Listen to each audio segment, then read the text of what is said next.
Assalamualaikum warahmatullahi wabarakatuh. Salam Om Swastiastu, Namo Buddhaya, salam kebajikan, salam sejahtera untuk kita semua.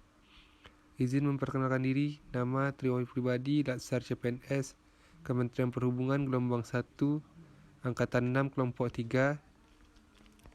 Ingin sedikit menjelaskan tentang manajemen ASN.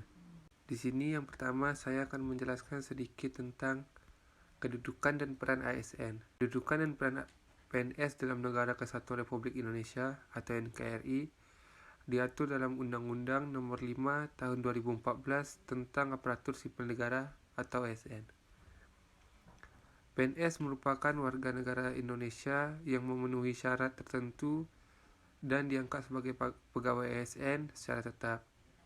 PNS diangkat sebagai pegawai ASN secara tetap oleh pejabat pembina kepegawaian untuk menduduki jabatan pemerintahan. Profesi ASN berlandaskan pada prinsip nilai dasar, kode etik, dan kode perilaku, komitmen, integritas moral, dan tanggung jawab pada pelayanan publik. Kompetensi yang diperlukan sesuai dengan bidang tugas, kualifikasi akademik, jaminan perlindungan hukum dalam melaksanakan tugas, dan profesionalitas jabatan. Kedudukan PNS dalam NKRI sebagai unsur aparatur negara yang berfungsi sebagai pelaksana kebijakan publik, pelayanan publik, dan perekat dan pemersatu bangsa. PNS melaksanakan kebijakan yang ditetapkan oleh pimpinan instansi pemerintah. Dalam menjalankan tugasnya, PNS harus bebas dari pengaruh dan intervensi semua golongan dan partai politik. Berikut tugas PNS sebagai pegawai ASN, salah satunya melaksanakan kebijakan publik yang dibuat oleh pejabat pembina kepegawaian sesuai dengan ketentuan peraturan perundang-undangan. Yang kedua, memberikan pelayanan publik yang profesional dan berkualitas. Ketiga, mempererat persatuan dan kesatuan negara Kesatuan Republik Indonesia. Di sini dapat didiskusikan kepada merujuk pada pasal 12 Undang-Undang Nomor 5 Tahun 2014.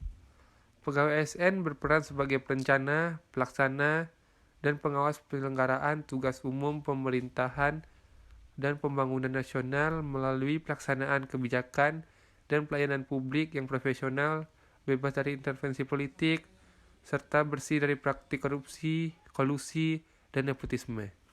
Dan yang kedua ialah yang akan saya bahas adalah hak dan kewajiban ASN.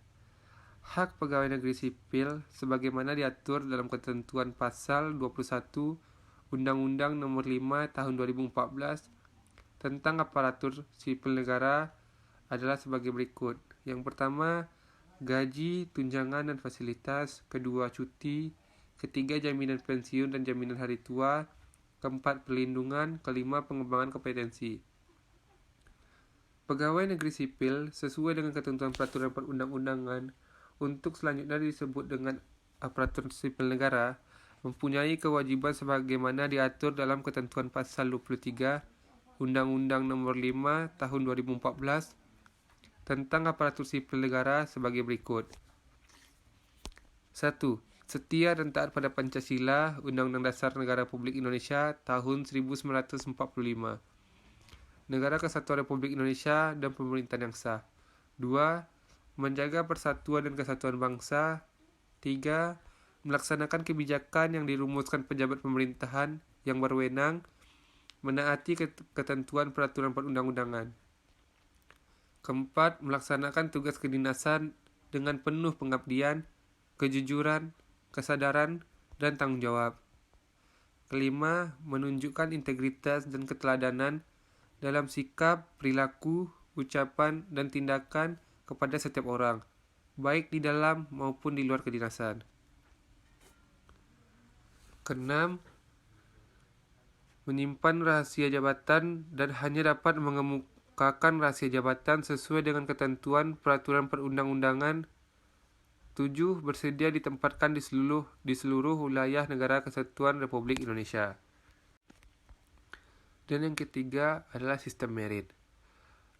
Apa itu sistem merit? Di sini menurut pasal 1 Undang-Undang Nomor 5 Tahun 2014 tentang aparatur sipil negara, Sistem merit adalah kebijakan dan manajemen ASN yang berdasarkan pada kualifikasi, kompetensi, dan kinerja secara adil dan wajar dengan tanpa membedakan latar belakang politik, ras, warna kulit, agama, asal-usul, jenis kelamin, status pernikahan, umur, atau kondisi kecacatan.